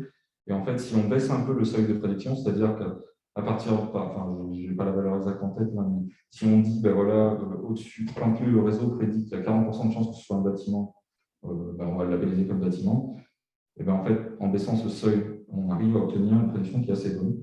Donc, vous voyez ici à droite une prédiction, et ici la vérité terrain faite par le CERTIC. Donc, on reconnaît assez bien les zones de bâtis. Ici, par exemple, cette rangée de bâtiments, on voit quelques erreurs quand même, notamment ici, là, où on va avoir des rochers qui ont été détectés comme bâtis. Mais bon, c'est quand même globalement assez satisfaisant quand on sait que les images sont quand même assez différentes entre le dataset IQ2 et Pléiade. Et donc ici, sur l'urbain dense, c'est un peu le même constat. Comme ce qu'on avait déjà sur IQ2, ça fait un peu des pâtés sur les zones urbaines. Mais bon, ici, on a un urbain qui est très complexe comparé à ce qu'on avait sur la base de données IQ2, avec beaucoup de petits bâtiments très proches les uns des autres. Donc finalement, c'est assez cohérent d'avoir ces gros amas de bâtis lorsqu'on fait une détection. Voilà, j'arrive au bout. Alors, je vous présente juste les résultats sur la segmentation en classe de dégâts. Alors là, les tests de généralisation étaient un peu plus décevants. Donc, petite remarque avant de regarder les résultats, c'est qu'on a dans la labellisation faite par le certif, on n'a que 3 classes, alors que nous, on avait une prédiction en 4 classes. Mais entre les deux images, les verts se correspondent et les rouges foncés aussi, normalement. Donc, on remarque quand même des similitudes. Globalement, des zones vertes ici, avec ici comme le vert. On repère ici un bâtiment détruit qu'on retrouve là. Ainsi, un peu de dommages qu'on retrouve là, même s'ils sont un peu surestimés sur notre prédiction. Donc, on remarque des similitudes, même s'il y a quand même beaucoup de différences. Et par contre, là, c'est beaucoup plus complexe sur le bâti dense. Si on regarde de manière très macroscopique, on va dire, on a ici une zone où il y a beaucoup de destruction qu'on retrouve ici. Et par contre, à l'opposé, toute la zone qui est en haut à droite, ici, pas très bien identifiée. On retrouve aussi cet îlot ici, là, dans la labellisation du certif. Donc, on a des similitudes, mais ici, beaucoup de différences quand même. Et ce qu'on constate au final, c'est que le résultat tel que n'est pas encore exploitable pour un utilisateur pour prendre des décisions ou même pour aider à la labellisation manuelle. Mais encore une fois, ce sont juste des tests de généralisation. C'est possible en utilisant ces données labellisées peut-être sur une sous-partie de l'image et en réentraînant un petit peu notre réseau, on pourrait pallier les parties des défauts au moins de la prédiction que je vous présente ici. Donc, juste une slide de conclusion. Comme je l'ai dit, c'était un travail très prospectif et en fait, on aurait voulu aller plus loin, donc on a encore beaucoup d'idées sur qu'est-ce qui pourrait être fait sur ces problématiques-là. En bilan, on a quand même des bons résultats sur la détection du bâti. Pour la segmentation de classe, c'est un peu plus mitigé. Donc, l'approche par réseau siamois, elle a quand même des résultats globalement bons sur la base de données XView2, à part sur la classe des dégâts mineurs, mais qui en fait, quand on a vu qu'on fusionnait avec des dégâts majeurs, on obtenait des résultats beaucoup plus cohérents. Donc, c'est peut-être suffisant d'avoir seulement 3 classes de dégâts pour un utilisateur déjà. On voit que le certif n'utilise que 3 niveaux de dégâts. Et en termes de perspective, donc on a plein de choses qu'on n'a pas eu le temps de faire, on aimerait poursuivre. Et qu'on fera peut-être si le travail continue avec le CNES, notamment la base de données ISU2, elle a beaucoup de métadata associés aux images, notamment on connaît le dépointage utilisé pour chacune des images, on sait de quels satellites viennent les images, on connaît les cartes de temps entre l'image pré-catastrophe et post-catastrophe. Et en fait, on aurait bien aimé étudier l'influence de tous ces paramètres sur la qualité des résultats, ça aurait été très intéressant. On a aussi beaucoup de choses qu'on peut faire dans l'exploration d'architecture de segmentation. Donc, on est resté sur un réseau type UNET. On sait qu'il y a beaucoup d'architectures qui sont maintenant utilisées. J'en citais 2-3 ici avec les types là. On a aussi une problématique qui nous intéresse. Nous, dans nos activités, j'ai dit, on fait beaucoup de partage de réseau sur des cartes, donc directement à bord de satellites. Et si on se place dans un contexte comme celui-là, en fait, on va avoir accès à bord du satellite simplement à l'image post-catastrophe, parce qu'on ne peut pas stocker une base de données, d'image sur toute la planète à bord d'un satellite. Donc, on voudrait savoir si c'est possible aussi d'avoir des résultats intéressants juste en utilisant une image post-catastrophe. Et enfin, on sait aussi qu'il y a beaucoup de données disponibles sur le web, notamment OpenStreetMap. On a aussi les données tabulaires qui sont toutes les métadatas associées aux images. Et ajouter toute cette information en entrée du réseau, ça serait aussi un moyen potentiel d'améliorer nos résultats. Donc, merci de votre attention. Je suis ici pour répondre à toutes les questions que vous pouvez avoir au sujet de ma présentation. Je voulais juste souligner que le travail que j'ai présenté ici il a été fait notamment avec François et aussi sous la supervision de Christine Fernandez-Martin, qui est la directrice d'Agenium Space. Merci. À tous.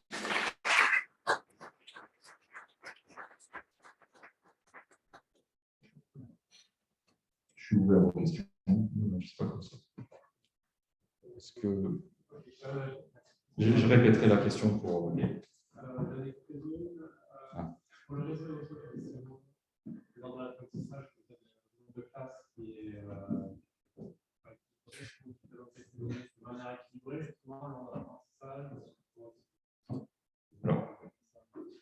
Alors, il y a plusieurs choses qui ont été faites pendant l'entraînement. Je passe un peu vite sur tous les détails un peu des entraînements.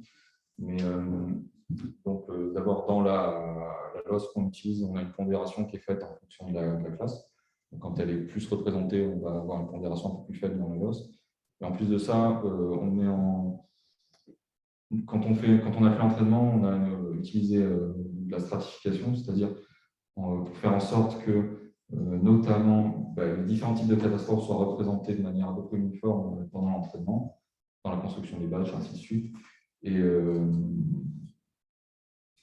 y avait une stratification à propos de ça. Et aussi, on a séparé, donc on avait vraiment des zones qui étaient très différentes entre du bâti plus ou moins dense. C'est pareil, on a stratifié un peu à ce niveau-là, donc pour qu'ils voient autant d'images de villes que de campagnes, où il y a un peu de bâtiments, que d'endroits aussi où il n'y a aucun bâtiment. Donc on a essayé, donc c'est vraiment dans la construction des badges au cours de l'entraînement qu'on essaye de rééquilibrer ce déséquilibre au sein de la base de données. Ça répond à la question, je pense.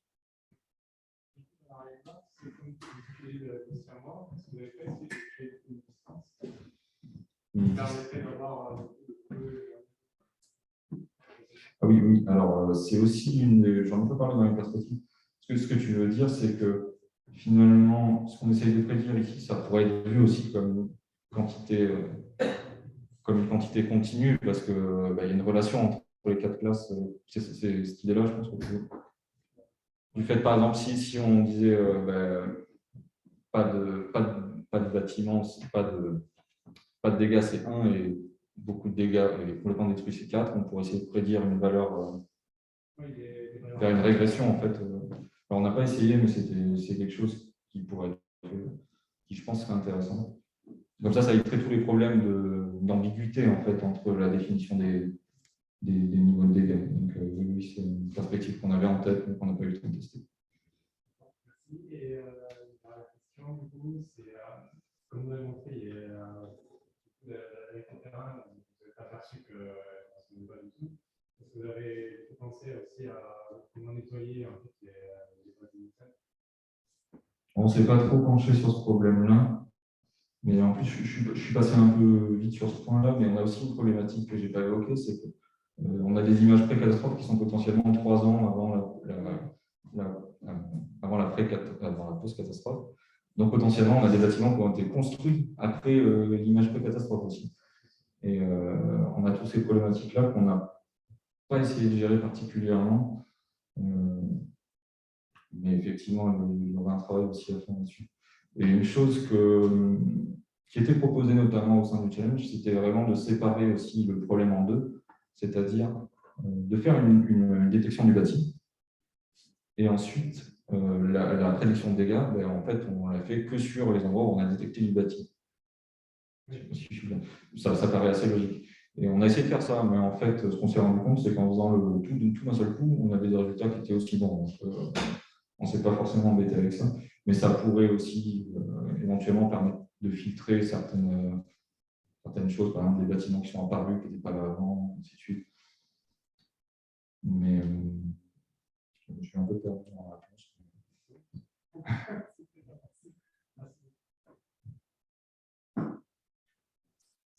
Est-ce que vous avez une idée des résultats en fonction des localisations ou de la densité, je sais pas, la qualité des résultats en fonction de ça. C'est ce que je mettais un peu dans les perspectives, qu'on n'a pas trop eu le temps de faire. Il y a des chances que ça compte. C'était mon premier point dans la perspective. En fait, on a plein d'images qui sont prises dans des contextes différents, soit sur des zones différentes, soit dans des conditions d'acquisition différentes. Et toute cette information, en fait, elle pourrait nous permettre de dire, voilà, dans tel cas, on va avoir des bons résultats, dans tel cas, on va avoir des mauvais. Là, en particulier, on a une base de données quand même principalement sur l'Amérique du Nord. On voit que là, dans ma thèse de généralisation, je fais un test sur l'île d'Haïti où on a un bâti qui est quand même très différent de ce qu'on a en Amérique du Nord. Ça tend à montrer que ce que tu dis est vrai, quand on a un bâti différent, on a des résultats bons. On n'a pas eu le temps d'étudier tout ça, mais ça serait, c'est sûr, très intéressant. J'en profite pour montrer quelque chose que je n'ai pas montré sur les problèmes des pointages. Dans les images que je montrais, On a un cas ici très parlant où on a un château d'eau. Donc là, on voit que l'acquisition de l'image a été prise dans cette direction. Donc on voit que le château d'eau est déporté vers le haut. Et là, quand on est dans l'image post-catastrophe, on voit qu'il est beaucoup plus allongé et dans une direction différente. Et c'était intéressant de voir que dans la prédiction, déjà la prédiction elle s'est faite par rapport à l'image pré-catastrophe, on voit qu'il y a quand même eu qui est cohérent avec ce qui a été fait dans la labellisation, parce que la labellisation a été faite par rapport à l'image pré-catastrophe, et on voit que le niveau de dégâts n'est pas exact ici, mais d'ailleurs je pense qu'il est meilleur chez nous que chez eux, parce qu'on a bien vu que le château n'était pas détruit. Mais on voit qu'il y a des problématiques particulières comme ça qui seraient intéressantes de voir. Une question. Tu disais que vous aviez essayé de faire la prédiction uniquement avec la zone. Oui. Est-ce que vous avez essayé de passer le masque bâti en pénal supplémentaire ou Ça, on ne l'a pas fait. Effectivement, ça serait intéressant aussi. C'est un peu en fait ce que je propose quand à la fin on pourrait utiliser des données exogènes. Par exemple, si au lieu de prendre le masque de prédiction, on prend directement pour OpenStreetMap, on dit on a de la donnée exogène qui nous dit où sont les bâtiments, qui est accessible quand on est en situation de crise facilement. On pourrait l'utiliser comme canal supplémentaire aussi en entrée de réseau. Donc, on ne l'a pas fait, mais ça serait intéressant aussi à tester. Alors, je ne sais pas par contre s'il y a une question. Non, je pense que c'est bon.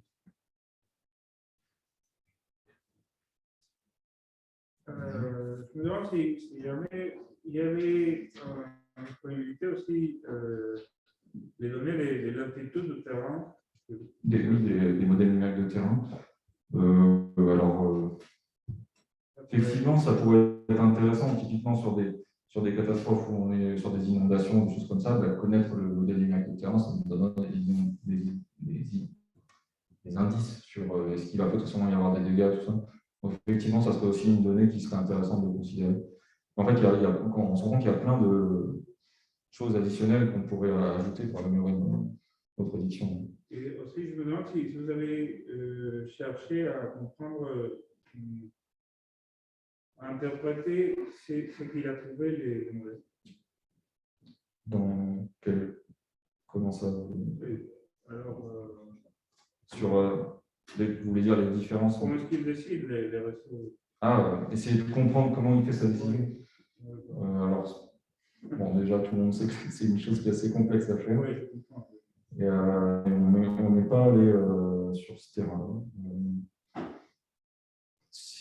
Ça serait surtout certainement très intéressant d'avoir des indications là-dessus, mais on n'a pas eu le temps de s'attaquer à une problématique aussi complexe, mais ça serait certainement très intéressant. Ouais. Sans que je vous ajoute quelque chose, je sais pas. Une question? Oui. Outil logiciel. Oui, je suis passé complètement tout ça, mais donc nous, on utilise ici, on a utilisé la librairie Keras et TensorFlow avec un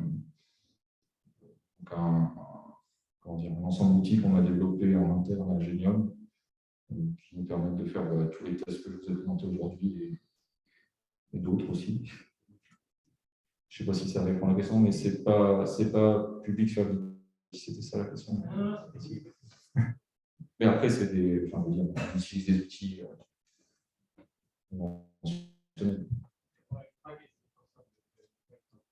Alors, il sera certainement heureux de savoir qu'on travaille aussi sur PyTorch. En fait, je digresse, vous me direz si vous en êtes. Nous, on a choisi cette solution parce que dans le cadre de nos activités de portage de réseau sur des plateformes FPGA, en fait, à l'époque où on a commencé, les outils qu'on utilisait n'étaient compatibles qu'avec TensorFlow. Donc, était bloqué avec ça. Et encore, c'est même au-delà de ça, parce qu'on était bloqué avec des versions de TensorFlow antérieures. Donc, on voulait travailler avec les TensorFlow version 1. Mais ça évolue, et nous aussi. Et on est aussi plus content de travailler sur cette version. Il y a un message sur le chat. Ah. Bon, mais je pense que c'est un message qui datait de la présentation d'avant, en fait. Ok. Je n'ai pas plus ici. Merci beaucoup pour votre attention. J'espère que je vous ai pas trop embêté.